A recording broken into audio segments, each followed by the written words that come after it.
Goeiemôre, goeiemiddag of heel waarskynlik goeienaand. Ek het in 'n video wat ek seker 'n week terug opgelaai het, die faktorisering 3-term 2-sin metode.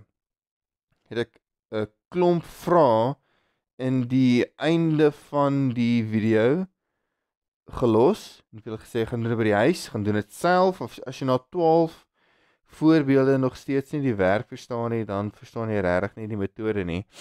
Dan sal ek jou voorstel om na 'n ander metode te kry, maar hoe sal jy weet dat jy die 12 metode reg gedoen het of die 12 sommetjies reg gedoen het? So hierso is nou die oefening van die 3-term 2-sin metode.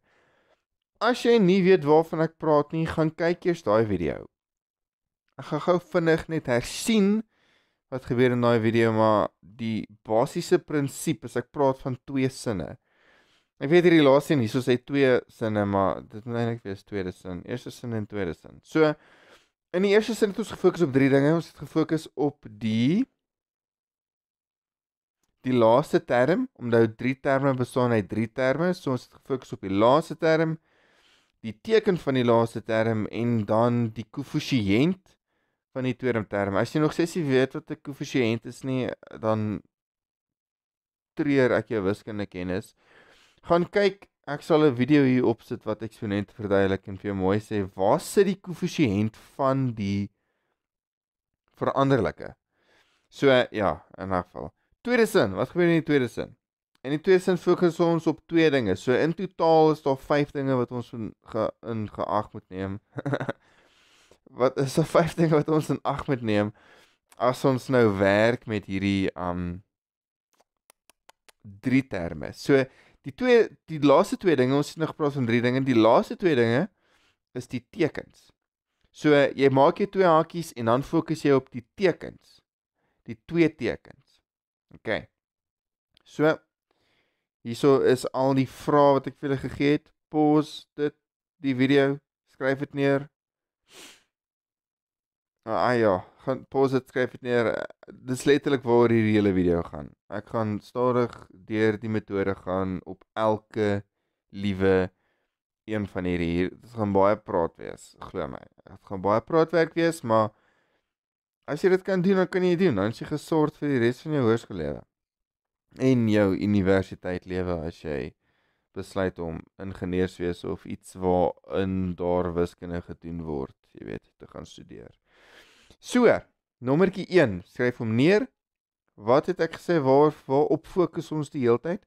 Ek gaan die eerste 2, dink ek, of die eerste 3, gaan ek stadig deurgaan. Dan die res gaan ek vinniger deurgaan. Dan skuif ons nou, kyk, want in die eerste 6 is almal van hulle het 'n +12 aan die einde. +12, +12, +12, +12, +12. Dit beïnvloed jou faktorisering dramaties, want daar's 'n plus daar. En nou as hy 'n plus is, gaan die tekens dieselfde wees. Dis hoekom, ja. Die volgende 3, of die volgende 6, sorry, het almal -12. So, in hierdie een, in die eerste voorbeeld nommer 1, fokus ons heel eerste. OK, so, +12 en 7. Kyk, daar's die eerste 3 dinge waarop ek fokus. Die laaste term, die teken van die laaste term, en dan die koëffisiënt van die middelste term. So, my vraag gaan as volg wees. Jy moet skryf gou vir jou die faktore van 12 neer. Wat is die faktore van 12? Faktore van 12, hy het 3 pare. 1 is 12 maal 1. Gee my 12. So, dis faktore van 12. Volgende een is 3 maal 4. Is nog 'n paar faktore van 12. En dan die derde paar is 2 maal 6. So, wat maal wat gee vir my 12? Dis die vraag, as ek vir jou sê, wat is die faktore van 12? So, wat se faktore van 12 moet ek bymekaar bytel om by 7 uit te kom? Ek kan jou beloof, dit gaan nie 12 maal 1 wees nie, want 12 maal 1 of 12 plus 1 is 13. Dit gaan nie die 2 en die 6 wees nie, dit gaan die 3 en die 4 wees. So, faktore van 12 wat ek bymekaar moet tel om by 7 uit te kom, gaan 3 en 4 wees. So jy begin deur vir jou 2 hakies te maak, jou veranderlikes voor in jou hakies neer te skryf en dan die getalle wat jy gaan gebruik, jou faktore wat ek met mekaar moet maal om by 12 uit te kom en by mekaar moet plus, by mekaar moet optel om by die middelste koëffisiënt uit te kom wat die 7 is, so dit gaan definitief 3 en 4 is. Want hulle plus in mekaar gee vir my 7, ek dink ek verduidelik hierdie veel te veel. Maar 3 en 4 gee vir my 7 en 3 maal 4 gee vir my 12 en die x'e daar is die dingetjies waarmee ek werk. Nou, daar is die eerste 3 dinge waar ek moes fokus. Die volgende 2, die laaste 2, die tweede sin, so te sê, is daar's 'n plus voor my 12. So my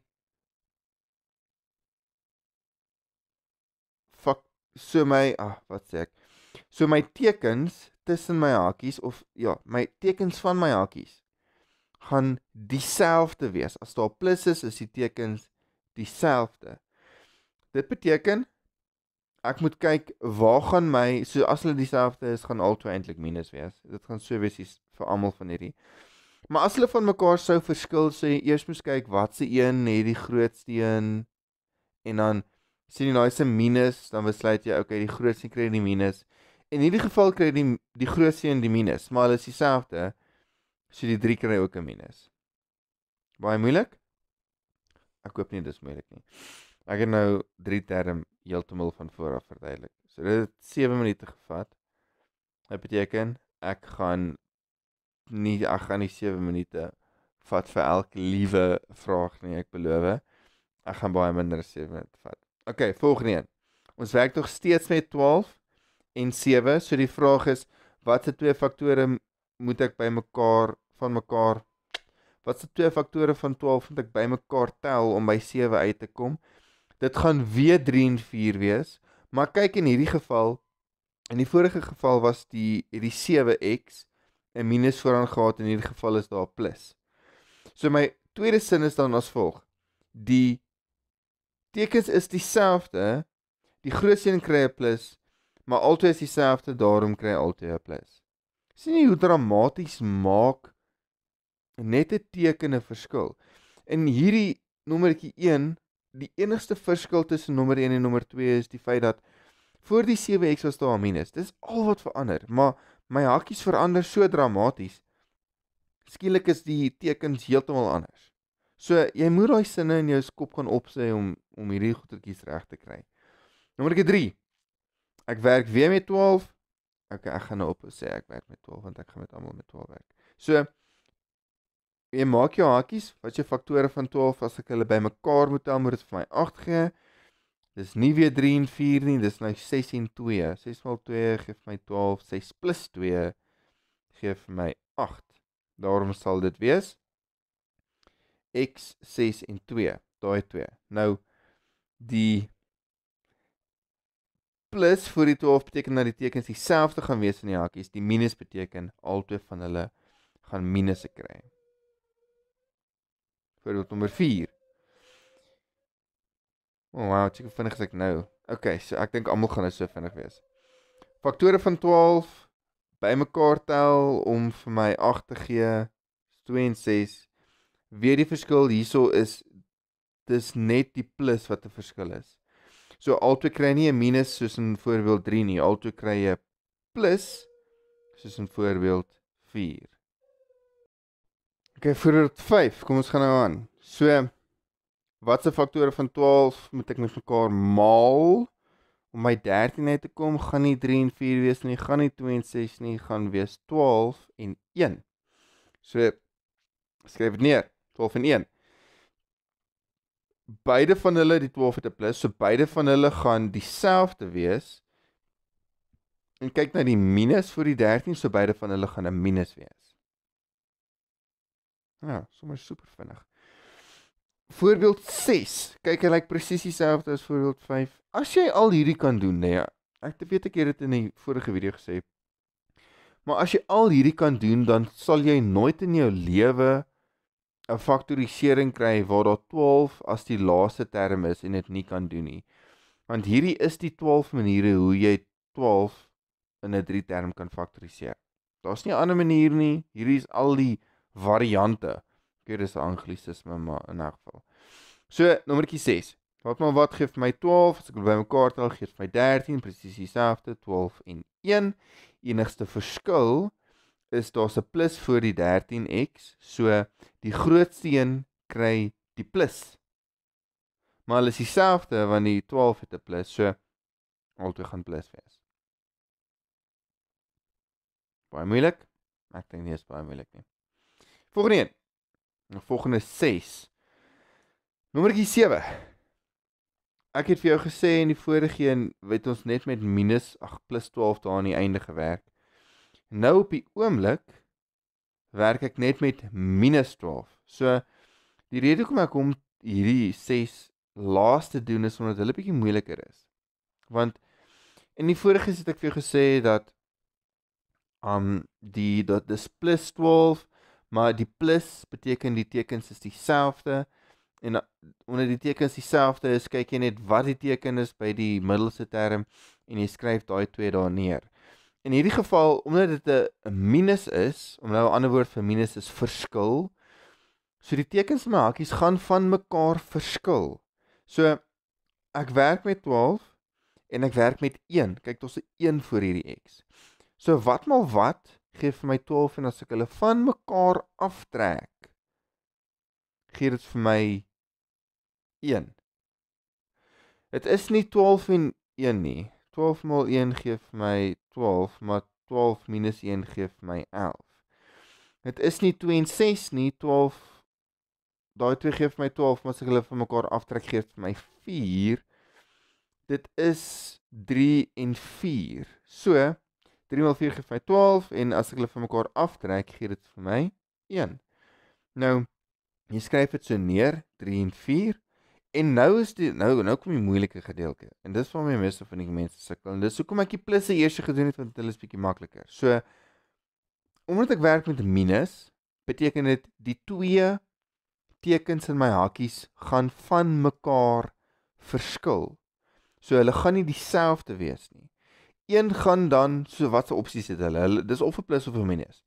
So een gaan dan 'n plus wees en die ander gaan dan die minus wees. Die vraag is, waar kom die plus en waar kom die minus? Nou, as die middelste teken 'n minus is, beteken dit my grootste term, luister, my grootste term. So, ek het net opsies van 2 op hierdie oomblik, 3 of 4. My grootste term kry die minus.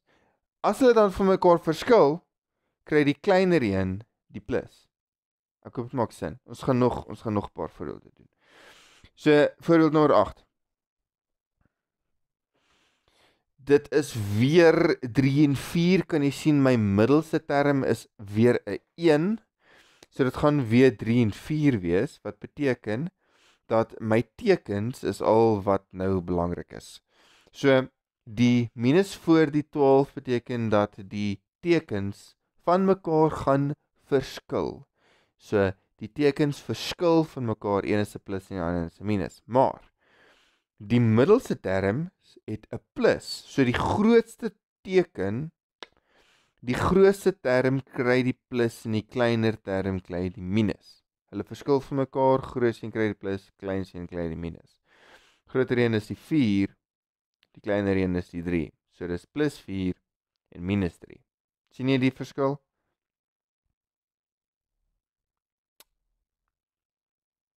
Die verskil in hierdie 7 en 8 is letterlik net die feit dat die middelste term se teken verander het. Maak dit sin? Boonste een is minus, onderste een is plus. Daarom gaan by 7 die grootste teken, die 4 kry die minus, hulle verskil so die 3 kry plus.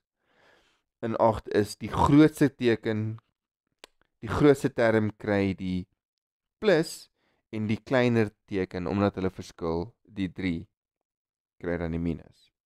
Ek hoop dit maak sin. Voorbeeld nommer 9. Wat gee vir my 12 en as ek hulle van mekaar aftrek gee vir my 4. Dit is nie 12 en 1 nie, dit is nie 3 en 4 nie, dit moet wees 2 en 6. 6 minus 2 gee vir my 4, dan skryf ek dit so neer. Die minus beteken die twee tekens binne my hakies verskil van mekaar, minus by die 12. En die minus by die 4 beteken die grootste term kry die minus en die kleiner een kry die plus, daarom kry die 6 die minus en die 2 kry die plus. Maak sin? Woeps, excuse, ek het hom dit te vinnig geskies. Nommertjie 10. Nommertjie 10. Selfde as nommer 9, 6 en 2, want hulle moet ek van mekaar aftrek. Enigste verskil is, die grootste term in hierdie geval gaan die plus kry, daarom gaan die kleiner term die minus kry. So 6 kry die plus, 12 kry die minus. Nommer 11. Ek werk met 12, so wat gee vir my 12, as ek hulle van mekaar aftrek, moet dit vir my 11 gee. Dit gaan wees 12 en 1. Die minus 12 beteken die tekens verskil van mekaar, daarom gaan 1 'n minus wees, die ander 'n plus. Die middelste term is minus 11, daarom gaan my grootste term die minus kry. So 11, my grootste faktor, dis seker term, ek voel nou heeltyd ongemaklik as ek sê grootste term, maar dis my grootste faktor, eerder, wat 12 is, hy kry dan die minus en die 1 kry die plus. Laaste voorbeeld, dit gaan weer 12 en 1 wees, want hulle moet by 11 uitkom, 12 minus 1 is 11. Grootste faktor in hierdie geval gaan die plus kry, omdat hulle verskil van mekaar, so die 12 kry die plus, en die 1 kry die minus. En dis dit is faktorisering met die twee sinne. Ek hoop hierdie het jou baie gehelp. As jy nou op hierdie punt nie 'n idee het wat aangaan nie, sal ek jou aanraai om die leertjie metode te gaan kyk. Ek sal hom oplaai een of ander tyd, ek weet nie wanneer nie. Hy gaan 10-10-1, wanneer jy hierdie begin kyk, gaan jy 10-10-1 weet, dat hy al klaar opgelaai is, heel waarskynlik. En dan op die leertjie metode, is bietjie makliker, is baie meer stappe, is baie meer skryfwerk, maar dis bietjie meer verstaanbaar. So, as jy daai dan nie verstaan nie, ou, dan, ek weet nie, ou, gaan geletterdheid toe, want soos, daai is super easy. Maar, hierdie verstaan ek, dis bietjie moeiliker, dis makliker, of dis vinniger eerder, maar dis bietjie meer kompleks, en jy moet die sinnetjies onthou, en jy moet onthou presies wat almal doen, en die leerlike metode is net volge patroontjie. So, ja, ek hoop hier het gehelp. Ek sien jou weer in die toekoms.